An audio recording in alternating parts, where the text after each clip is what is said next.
Close your eyes and picture your earliest childhood memory. The room, the light, the people who were there. You can see it, can't you? It feels solid. It feels like yours. But there is a real chance that what you just saw never happened. Not the way you remember it. Maybe not at all. That sounds like an insult. But the real answer is far stranger. Science proved, in a laboratory, with ordinary people like you, that entire memories can be manufactured from nothing.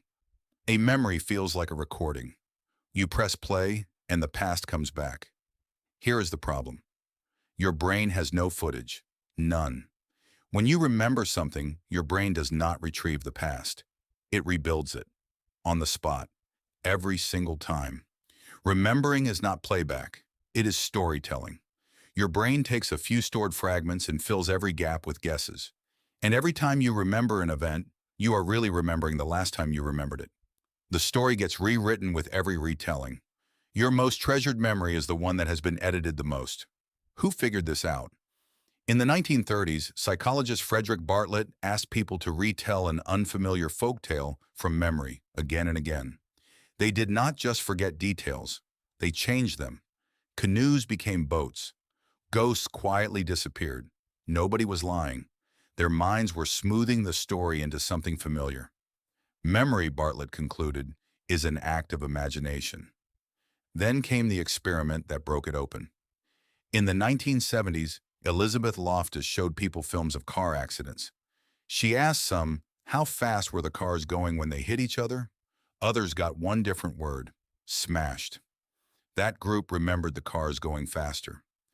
A week later, they also remembered broken glass. There was no broken glass. One word, spoken after the event, reached back in time and rewrote what people saw.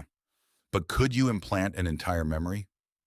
In 1995, Loftus ran the famous Lost in the Mall experiment.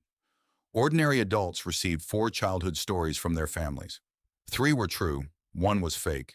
It described getting lost in a mall as a child and being rescued by an elderly stranger. About a quarter of the participants remembered it, vividly. They described the panic, the stranger's clothes, the relief, details nobody had given them. A stranger handed these people a paragraph, and their brains turned it into a childhood. You might think they were unusually suggestible. They were normal. In 2015, psychologist Julia Shaw went further. Over 3 friendly interviews, using nothing but suggestion, she convinced most of her participants that they had committed an actual crime as teenagers. It never happened, yet they confessed and felt genuine guilt. No drugs, no hypnosis, just conversation. So ask the uncomfortable question. If a researcher can do that in 3 interviews, what has your own life been doing to your memories for decades? Every retold family story, every photograph that replaces the original scene in your head. Your memory is being edited, gently and constantly, by everyone around you, including you. Even your most vivid memories are not safe. The morning after the Challenger shuttle exploded, psychologist Ulrich Neisser asked his students to write down exactly how they heard the news. 3 years later, he asked again. Many accounts barely matched. Shown their own handwriting, some refused to accept it. That is my handwriting, one said, but that is not what happened. Confidence stayed at maximum while accuracy collapsed. The feeling of certainty is not evidence. It is just a feeling. Why would evolution build a brain like this? Because memory was never designed to be an archive. It was designed to keep you alive. For your ancestors, remembering the past existed to predict the future. Which berries made you sick? Which path had the predator? For that job, a flexible, story-shaped memory beats a perfect recording. The same engine that imagines tomorrow rebuilds yesterday. The price of that engine is fiction, a little of it in every recollection. Sometimes the price is a human life. Hundreds of people were convicted on confident eyewitness testimony, then proven innocent by DNA. The witnesses were not lying. Their reconstructed memories had swapped one face for another.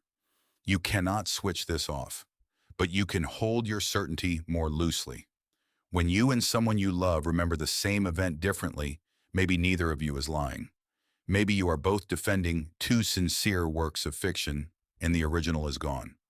So go back to that earliest childhood memory, the room, the light, the people.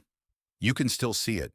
It still feels like yours, and it is yours, just not as a recording.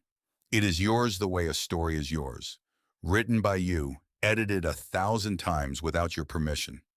Look at it one more time. You are not seeing your past. You are seeing your brain's latest draft.